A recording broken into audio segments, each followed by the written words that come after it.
What if a woman's beauty was so captivating it led to her murder? What if her death became the most talked about mystery of its time, inspiring the master of macabre himself, Edgar Allan Poe? This is the story of Mary Rogers, the beautiful cigar girl, whose unsolved murder continues to haunt us from the 19th century.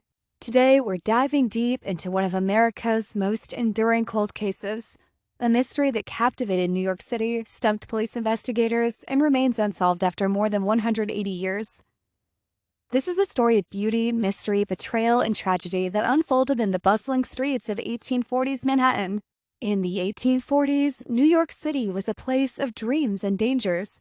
The city was rapidly expanding, with immigrants flooding in from around the world.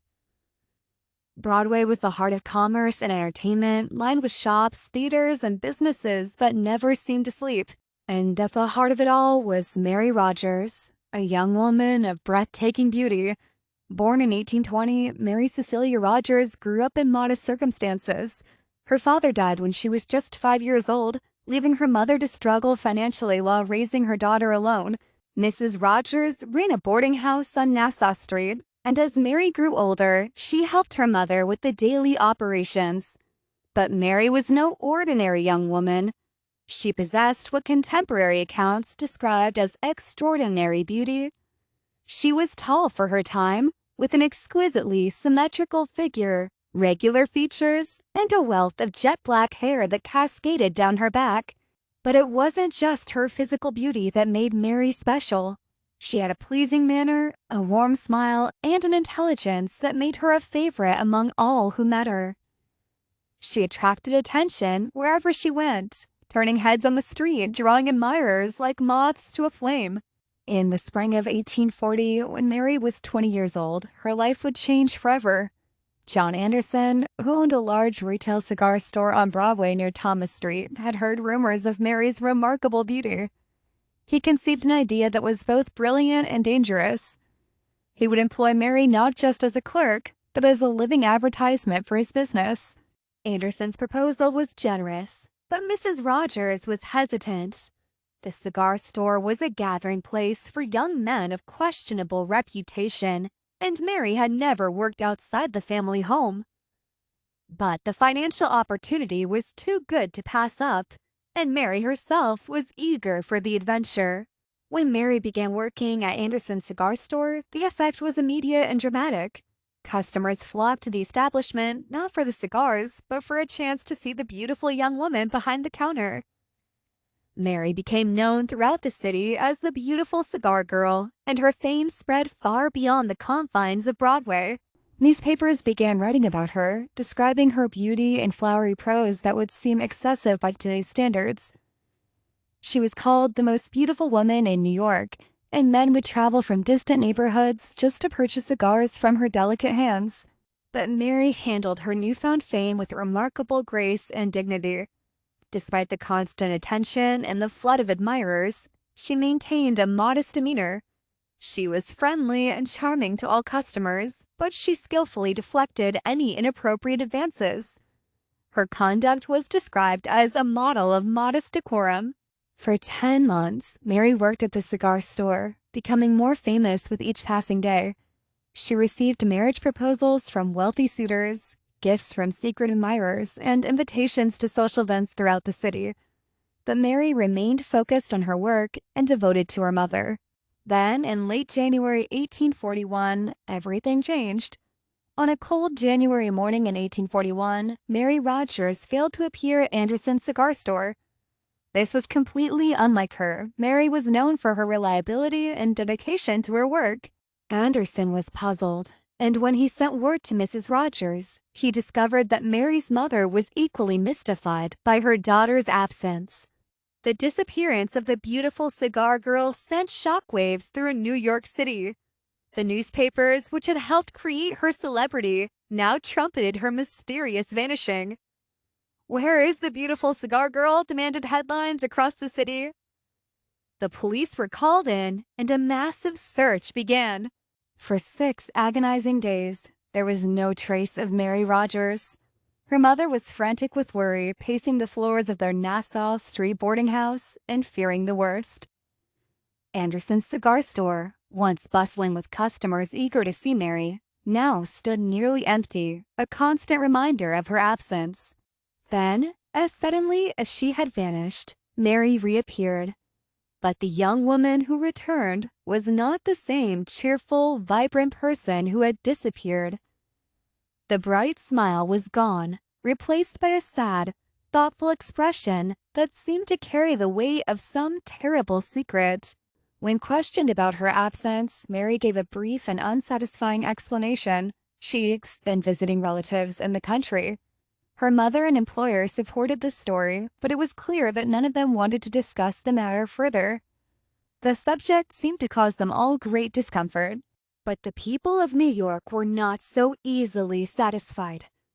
Rumors began to circulate almost immediately. The most persistent and damaging rumor was that Mary had been seen in the city during her supposed absence, accompanied by a tall, handsome naval officer. According to these whispered stories, the couple had been spotted at various locations around Manhattan, clearly intimate and comfortable with each other.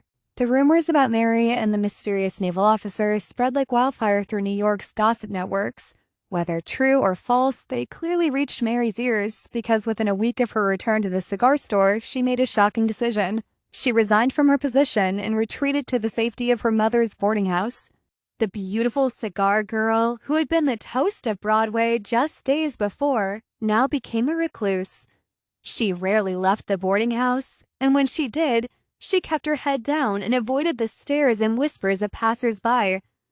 The confident, radiant young woman had been replaced by someone who seemed haunted by secrets. A month after her retreat from public life, Mary made an announcement that surprised everyone who knew her. She was engaged to be married to Daniel Payne, a young clerk who had been boarding at her mother's house. Payne was a quiet, unremarkable man who seemed an unlikely match for someone who had once been courted by some of New York's most eligible bachelors. But perhaps that was exactly what Mary wanted, a quiet, stable life away from the spotlight that had brought her so much trouble. For several months, Mary and Daniel seemed content with their engagement. They made plans for a simple wedding and a modest life together. Mary appeared to be recovering from whatever trauma had caused her first disappearance. She began to smile again, though never with the carefree joy she had once possessed. She helped her mother with the boarding house and seemed to find peace in the routine of domestic life. But fate had other plans for Mary Rogers. Sunday, July 25th, 1841, dawned beautiful and clear in New York City. It was the kind of summer day that made people want to escape the heat and crowds of Manhattan for the cooler air of the countryside or the refreshing breezes along the river. At 10 o'clock that morning, Mary knocked on the door of Daniel Payne's room in the boarding house. She was dressed in light summer clothing, a white dress, and a delicate bonnet that framed her still beautiful face. She told her fiancé that she planned to spend the day with her aunt, Mrs. Downing, who lived on Bleecker Street. "All right," Payne replied, not sensing anything unusual about the request. "I'll call for you tonight." It was a casual exchange between two people who expected to see each other again in just a few hours. Neither of them could have imagined that these would be the last words they would ever speak to each other. Mary kissed Daniel goodbye and left the boarding house, walking out into the bright summer morning. Several neighbors saw her as she made her way through the streets, and all later commented on how lovely she looked and how normal she seemed. There was nothing in her manner to suggest that she was walking toward her doom. As the day progressed, the weather began to change. By afternoon, dark clouds were gathering on the horizon, and by evening, a violent thunderstorm was lashing the city. Rain fell in torrents, lightning split the sky, and thunder rolled through the streets like cannon fire. Daniel Payne, who had spent the day away from the boarding house, returned that evening to find the storm raging. Believing that Mary would not want to travel home in such weather, he decided not to call for her as promised. Instead, he went to bed, assuming she would stay the night with her aunt and return the next day. When Mrs. Rogers asked why he hadn't brought Mary home, Payne explained about the storm. Mrs. Rogers agreed that he had made the right decision. No sensible person would venture out in such terrible weather. But as the next day dawned clear and bright and Mary still hadn't returned, both Payne and Mrs. Rogers began to worry. Monday passed without any sign of Mary. When Payne came home for dinner and learned that she still hadn't returned, he immediately went to Mrs. Downing's house on Bleecker Street. What he discovered there filled him with dread. Mary had never arrived at her aunt's house. Mrs. Downing hadn't seen her niece at all on Sunday. The second disappearance of Mary Rogers created an even greater sensation than the first. This time, however, there was a crucial difference. In January, Mary had been dressed for travel and had seemed to leave of her own accord. But on this July Sunday, she'd been wearing light summer clothing and a delicate bonnet, hardly appropriate attire for an extended absence. The police launched an immediate and intensive search. Officers combed the streets of Manhattan, questioned everyone who might have seen Mary, and followed up on every possible lead. The newspapers once again filled their pages with stories about the missing beautiful cigar girl, but this time the tone was more ominous. For 3 days, the search continued without success. Then on Wednesday morning, July 28th, 1841, the mystery took a horrific turn. Some fishermen were setting their nets off Castle Point near Hoboken, New Jersey, when they made a gruesome discovery. Floating near the shore was the body of a young woman. The corpse was in a terrible state. The once beautiful face was beaten beyond recognition. Around the waist was fastened a stout cord to which a heavy stone was attached.